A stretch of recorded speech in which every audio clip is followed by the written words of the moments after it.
mga kapiksi. May mga chance pa na more more opportunities mga kapiksi, no, yung maaaring ipagkaloob sa'yo, or parang may mga nagbubukas pa ng mga opportunities para magkaroon pa ng mga positibong pagbabago sa buhay mo para mas lalo mo pang ma-achieve. Yung iba sa inyo guys, parang nagiging best version kayo ng sarili nyo, no, or higher version of yourself. Parang mas umaangat yung pamumuhay nyo mga kapiksi, or mas nagiging maganda yung antas ng pamumuhay nyo right now, okay? So you will be in a very good, much better place.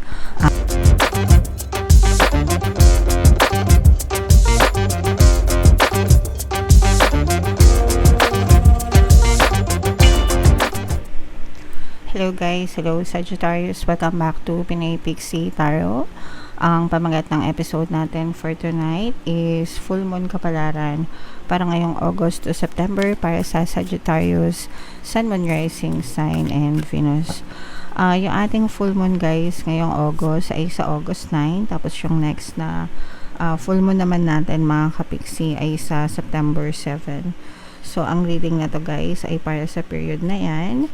And ang pamagat ng ating full moon guys ay Sturgeon Moon mga kapiksi.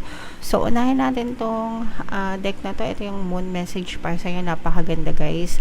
A win-win outcome is forecast guys, no. So panalo, no, whatever happens, panalo kayo mga kapiksi, whatever situation you may be in, no, positive man or negative man mga kapiksi, you're always winning guys, okay? Just tell yourself guys, ito talaga isa sa mga favorite affirmations ko, palagi nyo naririnig yan dito sa channel ko. Everything is always working out in my favor, no, palaging pabor sa akin ang sitwasyon para whatever happens guys, no, talagang palaging magiging maganda yung resulta para sa inyo, yung outcome para sa inyo mga kapiksi, okay? Alright, attune to the moon, let go of that which is falling away. Yung mga tapos na mga kapiksi. There's no point in crying over a spilled milk, ika nga, di ba? Pagka nabasag, kapag ang baso nabasag, di ba?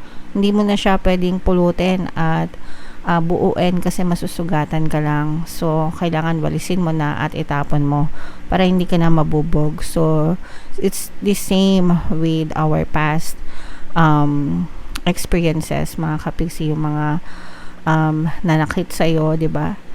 So itapon mo na mga kapiksi para hindi ka na masugatan, and just move forward and look forward for a more positive change sa buhay nyo, okay? Additional meanings for this card: see the other person through the eyes of love.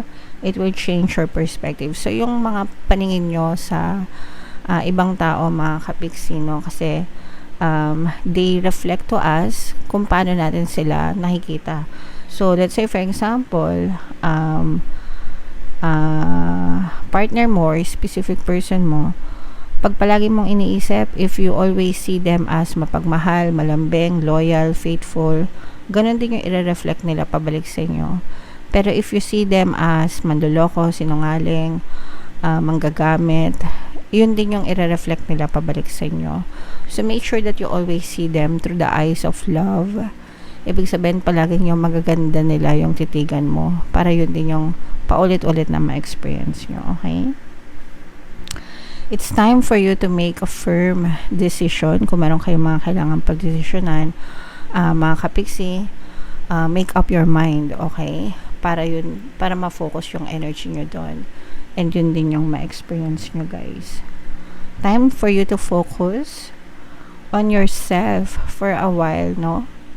Self-love, mga kapiksi, importante yan. What do you want? What do you really want, no?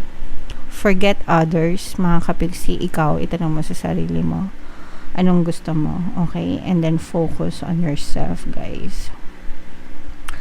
Look after yourself, very important na alagaan yung sarili palagi mga kapiksi.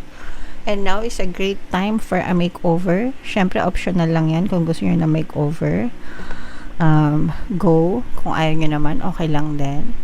Pero sometimes it helps, no, na mag-makeover so that you feel better about yourself, mga kapiksi.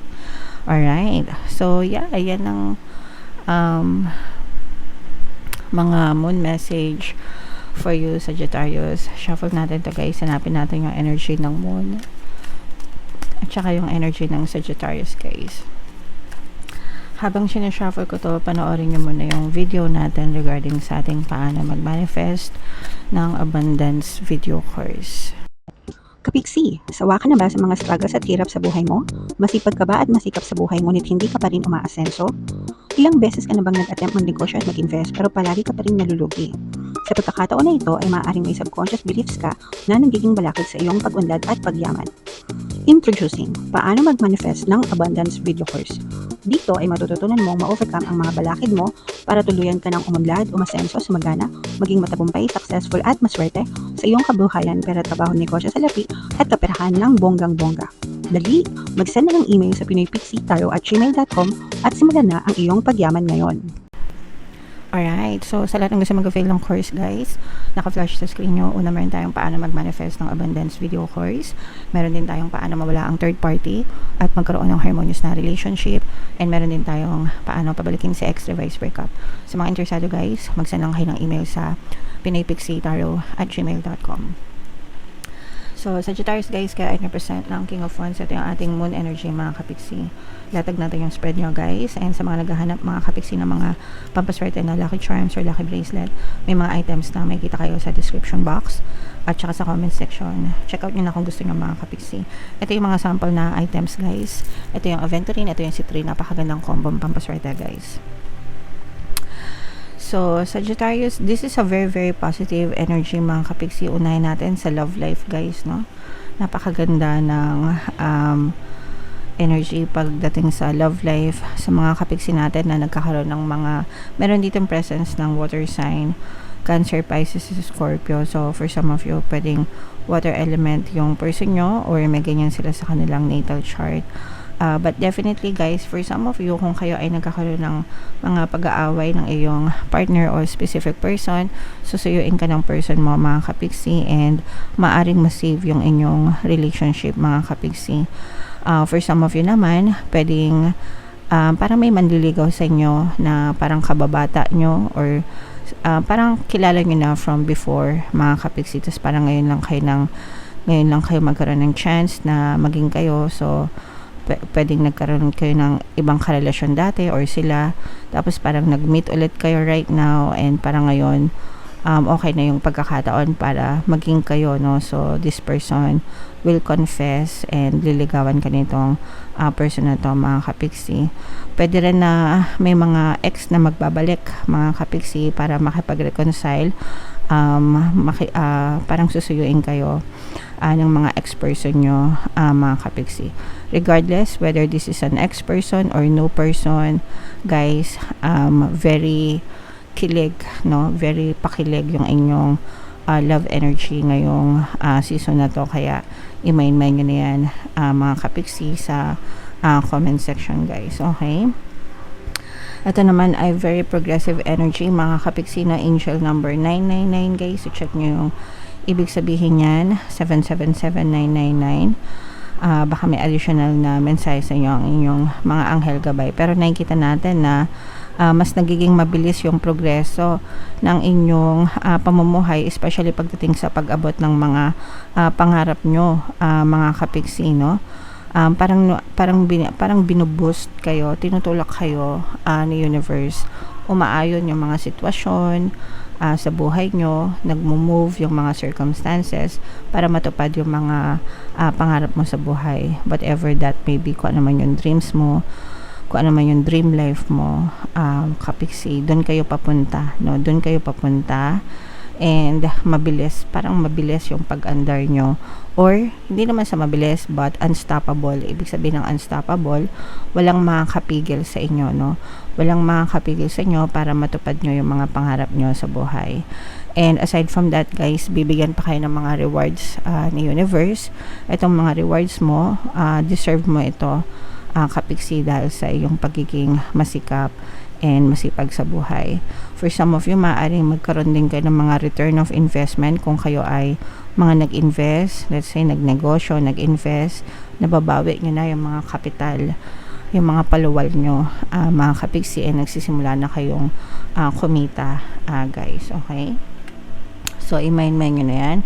Guys, ito mga rewards, mga success, tagumpay, dreams coming true. Yan, i-mind nyo na yan sa comment section, mga kapiksi.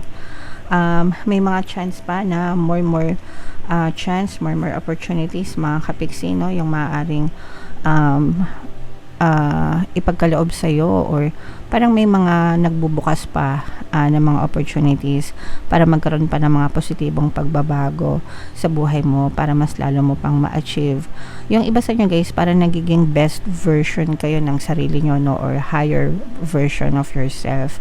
Parang mas umaangat yung pamumuhay nyo, mga kapiksi, or mas nagiging maganda yung antas ng pamumuhay nyo right now. Okay, so you will be in a very good, much better place, mga kapiksi. Alright, and again, no, yung iba sa inyo, sabi ko nga kanina, mga kapiksi, no, maaring may makipag-reconcile sa inyo if ever man na may mga nakaaway kayo in the past, hindi lang sa love and romantic relationship, kundi yung kahit sino pang nakaaway nyo. Let's say for example, baka may nakasagutan kayo na kaibigan nyo or kapitbahay nyo, kaklase, whomever, mga kapiksi. Pero kung sino man yung nang away sa inyo, maaari silang mag-sorry sa inyo, magbigay ng peace offering, mga kapiksi. So, patawarin nyo na. Actually, kahit hindi sila humingi ng tawad guys, you have to forgive them para magkaroon kayo ng peace of mind, mga kapiksi.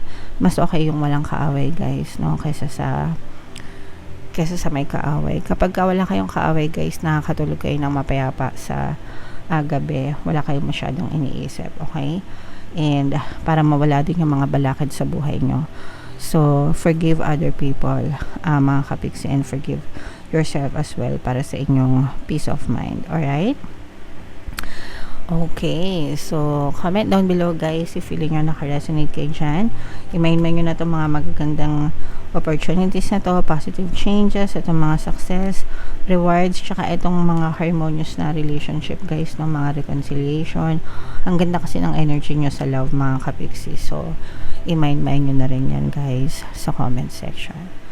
Alright, and for more tarot readings, ito yung playlist nyo. Ito naman yung ating success stories ng paano mag-manifest ng abundance video course. Thank you for liking, sharing, and subscribing guys. See you next time. I love you all. Have a nice day. Bye-bye.